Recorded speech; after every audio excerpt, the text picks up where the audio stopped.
जय श्री राम दोस्तों। आज एचपी पुलिस की जो हमने मॉक टेस्ट की सीरीज शुरू की है, आज हमारा तीसरा दिन है। तो ये पहला जो हमारा क्वेश्चन है बोलता है कि वर्णमाला में मात्रा का अर्थ है। तो क्या है? वर्ण की मात्राएं, वर्ण के उच्चारण में लगने वाला समय, ध्वनि के परिमाण या फिर वर्णों का क्रम। तो इसको क्या हो जाएगा?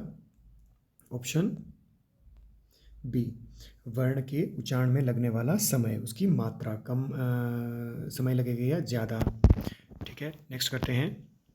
निम्नलिखित में से अयोगवाह किसे कहा गया है? अनुनासिक, तद्भव, देशज और महाप्राण। तो इसका क्या हो जाएगा बच्चों?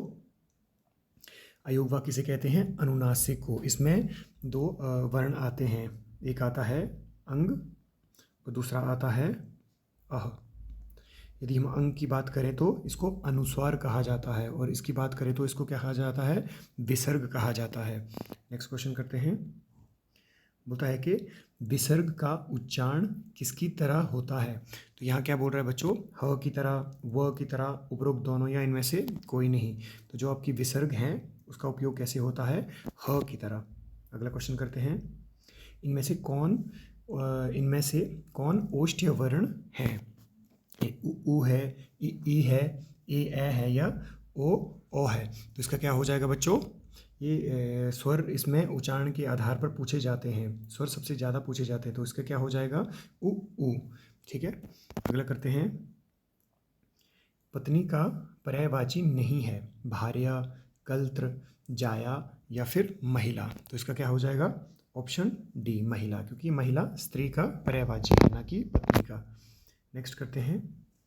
सर्प का पर्यायवाची नहीं है, अहि, विशाल, उर्ग या फिर विषधर। तो इसका क्या हो जाएगा?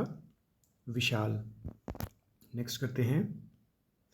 बोलता है कि षटपद किसका पर्यायवाची है? तो जो षटपद है, ये पूछा गया क्वेश्चन है, ये है आपके भ्रमर का। अगला प्रश्न करते हैं। कौन सा युगम गलत है? रुग्ण का स्वस्थ, रुदन का हर्ष, लाघव का गौरव या राजतंत्र का लोकतंत्र। तो इसका सही आंसर क्या हो जाएगा बच्चों? इसका हो जाएगा ऑप्शन, एक सेकेंड, हाँ, इसका ऑप्शन बी हो जाएगा ना। रुदन का हास्य होता है, ना कि हर्ष। अगला क्वेश्चन करते हैं। रंगमंच पर पर्दे के पीछे का स्थान, तो ये क्या कहलाता है? नेपथ्य। अगला प्रश्न करते हैं। संध्या और रात्रि के बीच का समय, सावसान कहते हैं, रात्रि आगमन कहते हैं, संध्या बेला कहते हैं या गोधूली कहते हैं। ये भी पूछा गया प्रश्न है। तो ये किसे कहते हैं? गोधूली को कहते हैं। अगला प्रश्न करते हैं। बोलता है कि पसंग बराबर भी ना होना, इसका अर्थ क्या होगा? योग्यता में कमी होना, तुलना योग्य ना होना, तौल में बेईमानी करना या फिर वस्तु का कोटा होना। तो इसका क्या हो जाएगा? बोलता है कि तुलना योग्य ना होना, इसे क्या कहेंगे? पसंग बराबर ना होना। अगला प्रश्न करते हैं। हथेली पर सरसों जमाना, इसका क्या अर्थ होता है? बोलता है असंभव कार्य करना, जादू कर देना, अतिशीघ्र फल पाने की इच्छा करना या आत्ममुग्ध होना। तो इसका क्या हो जाएगा बच्चों? इसका हो जाएगा अतिशीघ्र फल पाने की इच्छा करना। अगला प्रश्न करते हैं। बोलता है कि अव्यय के कितने भेद हैं? तो अव्यय के कितने भेद हैं बच्चों? 5 हैं, 6 हैं, 3 हैं या 4 हैं। तो इसके कितने भेद हैं? अव्यय के 4 भेद हैं। हालांकि करते हम 5 हैं, पर ऑथेंटिक किताब पे यहाँ 4 भेद दिए हैं। 5वां भेद जो निपात है उसे हम अलग से पढ़ते हैं, पर इसके अगर भेद पूछे तो कितने हैं? 4 भेद। ये कौन कौन से हैं अव्यय के? ये 4 भेद हैं। क्रिया विशेषण अव्यय है ना, ये क्रिया की विशेषता को बताते हैं।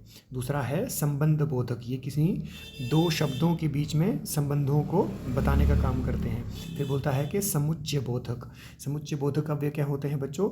जो दो वाक्यों या वाक्यांशों को आपस में जोड़ने का काम करते हैं, उन्हें कहते हैं समुच्चय बोधक अव्यय। और विस्मयादि बोधक जो आपके भावों को प्रदर्शित करते हैं, इनके पीछे, इनके शब्दों के पीछे विस्मय बोधक चिन्ह लगा हुआ होता है।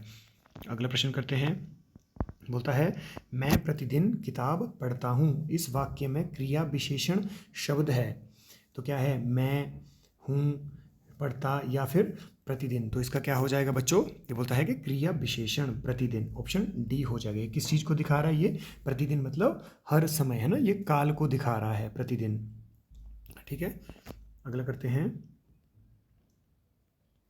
निम्न में विकारी शब्द कौन सा है, आज, यथा, परंतु या फिर लड़का। तो इसका क्या हो जाएगा बच्चों, जो लड़का है वो है विकारी, माने विकारी वे शब्द होते हैं जो लिंग, वचन और कारक के अनुसार परिवर्तित होते हैं। तो यहाँ लड़का क्या है, लड़का लिंग के अनुसार भी बदलेगा, लड़के का लड़की है ना बदल रहा है, और वचन के अनुसार लड़का, लड़के, लड़की है ना, लड़कियाँ, तो ये वचनों के अनुसार भी बदल रहा है। ठीक है, और कारक के अनुसार लड़कों ने, है ना, तो ये भी, ये क्या है, विकारी है, जिसमें विकार उत्पन्न होता है। अगला प्रश्न करते हैं। बोलता है कि मीरा ने आधा लीटर दूध पी लिया, रेखांकित में विशेषण है, गुणवाचक विशेषण है, संख्यावाचक है, परिमाण वाचक विशेषण है या सार्वनामिक विशेषण है। जो विशेषण है इसमें बेटा लीटर में, वो कौन सा है, परिमाणवाचक विशेषण है ना, कि लीटर की हम मापतोल करते हैं, है ना, दूध का हम मापतोल करते हैं, ना कि ये गुण नहीं बता रहा है, गुण होता है अच्छा या बुरा। ठीक है, संख्यावाचक में संख्या तो बिल्कुल नहीं दी है, और सार्वनामिक विशेषण भी नहीं है जो यहाँ दर्शा रहा है। तो यहाँ क्या होगा, लीटर का परिमाणवाचक विशेषण। अगला प्रश्न करते हैं। तुलना के आधार पर कौन सा शब्द उत्तरावस्था में आता है, सर्वश्रेष्ठ, सर्वोत्तम, सर्वाधिक या अधिकतर। इसका क्या हो जाएगा बच्चों, इसका हो जाएगा अधिकतर। यदि आपको विशेषण पूछे तो जो तुलना के आधार पर हैं, तो तुलना के आधार पर विशेषण 3 प्रकार के होते हैं। पहला होता है बच्चों मूलावस्था, दूसरा होता है उत्तरावस्था, और तीसरा होता है उत्तमावस्था। जो मूलावस्था है उसमें किसी भी प्रकार की कोई तुलना नहीं होती है ना, और यदि आपसे उत्तरावस्था पूछे तो उत्तरावस्था में केवल 2 चीज़ों के बीच में तुलना होती है ना, और उत्तमावस्था पूछे तो 2 से अधिक या फिर सब में से, है ना। तो सर्वश्रेष्ठ शब्द है, यहाँ क्या है, सर्वश्रेष्ठ मतलब सब में से श्रेष्ठ, सर्वोत्तम क्या है, सब में से उत्तम, सर्वाधिक क्या है, सब में से सब में अधिक, है ना। तो इसमें क्या है, अधिकतर, अधिकतर किस चीज़ को दिखा रहा है, उत्तरावस्था को दिखा रहा है। और ये जो उत्तरावस्था के शब्द होते हैं उनके पीछे तर तर लगा होता है ना, तर, यहाँ भी तर लगा है। अगर अधिक के साथ तम जुड़ जाता तो ये उत्तमावस्था हो जाती। आगे प्रश्न करते हैं। निम्न में से कौन सा विशिष्ट वर्ण है, मोस्ट इंपॉर्टेंट क्वेश्चन है बच्चों, इसको पहले आप कर लो, है ना। अ है, श है, ये ल है या फिर र है ना। तो इसका क्या हो जाएगा, ऑप्शन सी हो जाएगा। जो बच्चों विशिष्ट वर्ण है ये ल है ना। ये नवीन अभी जोड़ा गया है 22 अगस्त 2024 को केंद्रीय हिंदी निदेशालय द्वारा ये नवीन वर्ण हिंदी वर्णमाला में जोड़ा गया है। इसके साथ ही अब वर्णों की संख्या भी पूछे तो कितनी हो गई है, ये हो गई है 53, है ना। पहले क्या था, 52 थी, अब कितना है, 53 है ना। तो इसको नाम दिया गया है विशिष्ट वर्ण, पर इसका उच्चारण करेंगे तो ल ही करेंगे, है ना। ठीक है, नेक्स्ट क्वेश्चन करते हैं। निम्न में से कौन सा घोष वर्ण है ना, ख है, च है, म है या फिर थ है।